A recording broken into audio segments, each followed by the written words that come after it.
Assalamualaikum warahmatullahi wabarakatuh. Perkenalkan, nama saya Ina Yaskia. Saya akan menjelaskan hasil dari laporan analisis SPPS yang berjudul pengaruh kualitas produk dan harga terhadap keputusan pembelian Chat Time. Studi kasus konsumen minuman boba Chat Time menggunakan analisis regresi linear berganda dengan 40 responden. Tren minuman boba, perkembangan bisnis beverage kekinian mendorong Chat Time untuk terus bersaing secara kompetitif. Kualitas produknya konsisten. Rasa, kebersihan, variasi topping, boba, puding, jelly, serta kesegaran bahan baku. Harganya, keterjangkauan harga, kesesuaian harga dengan kualitas rasa, serta daya saing harga di pasaran. Fokus penelitiannya menganalisis sejauh mana kualitas produk dan penetapan harga mendorong keputusan pembelian. Populasi sampelnya, respondennya dengan 40 konsumen aktif minuman Chat Time. Teknik samplingnya non-probability sampling. Instrumennya kuesioner berskala Likert 5 poin. 1 sangat tidak setuju sampai dengan 5 sangat setuju. Tahapan analisis datanya ada uji instrumen, uji validitas person, dan uji reliabilitas. Uji asumsi klasik, normalitas, multikoliniaritas, heterokedastisitas, dan autokorelasi.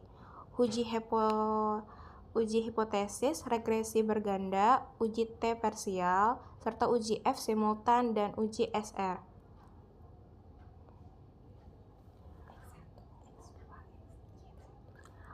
Variabel penelitiannya, S1 kualitas produk, konsisten cita rasa khas tea dan milk, kebersihan penyajian, tekstur boba yang kenyal dan variasi menu.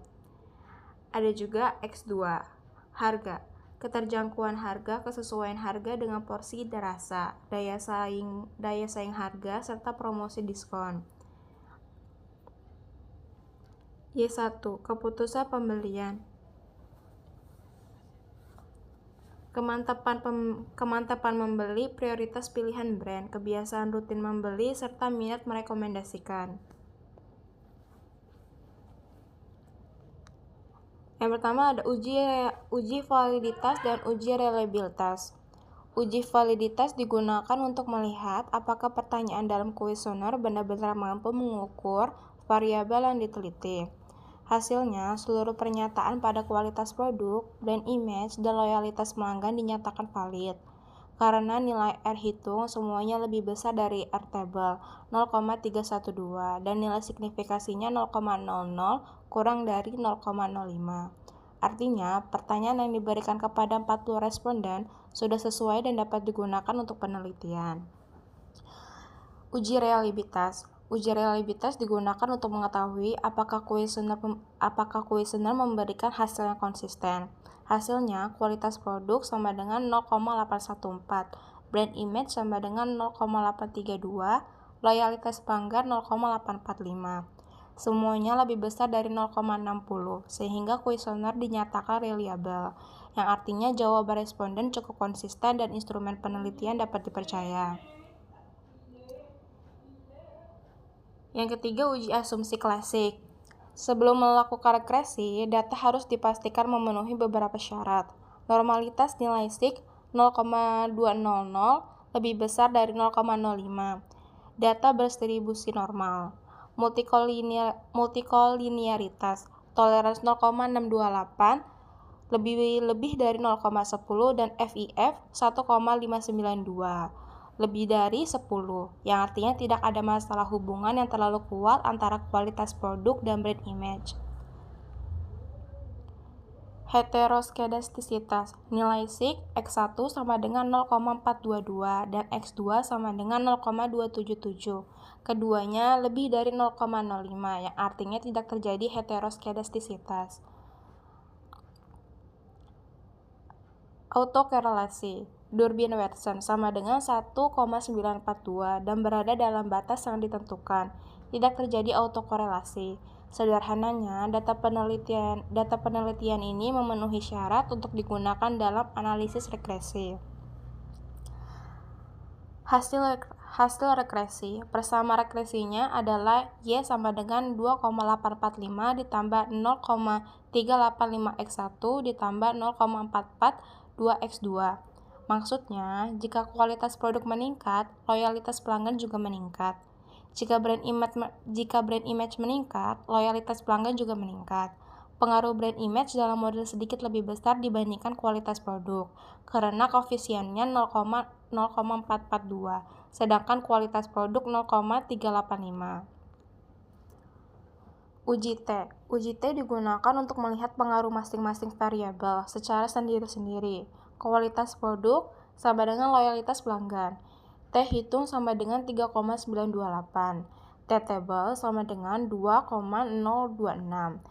Sig-nya ada 0,000. Karena T hitung lebih dari T table dan Sig kurang dari 0,05.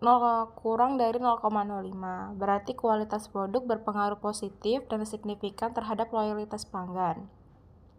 Brand image, loyalitas pelanggan. T hitung sama dengan 4,333, T table sama dengan 2,26, Sig-nya 0,000. Hasilnya juga menunjukkan brand image berpengaruh positif dan signifikan terhadap loyalitas pelanggan. Uji F melihat apakah kualitas produk dan brand image secara bersama-sama memengaruhi loyalitas pelanggan.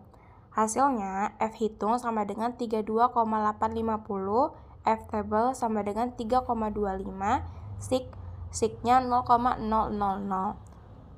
Karena F hitung lebih dari F table dan Sig kurang dari 0,05, maka kualitas produk dan brand image secara bersama-sama berpengaruh signifikan terhadap loyalitas pelanggan. Koefisien determinasi atau R². Nilai R², sebesar 0,640 atau 64%. Artinya, 64% loyalitas pelanggan dapat dijelaskan oleh kualitas produk dan brand image. Sementara itu, 36% sisanya dipengaruhi oleh faktor lain yang tidak dibahas dalam penelitian ini. Untuk kesimpulan sederhananya, penelitian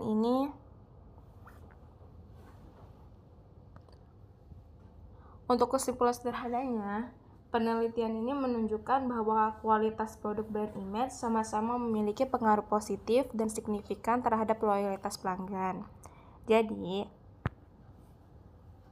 Jadi, semakin baik kualitas produk dan semakin kuat citra merek sebuah kedai kopi, maka kemungkinan pelanggan untuk tetap loyal juga semakin tinggi.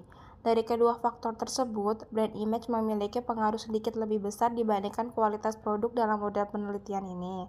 Secara keseluruhan, kedua variabel mampu menjelaskan 64% tingkat loyalitas pelanggan, sedangkan 36% lainnya berasal dari faktor lain. Sekian presentasi dari saya tentang hasil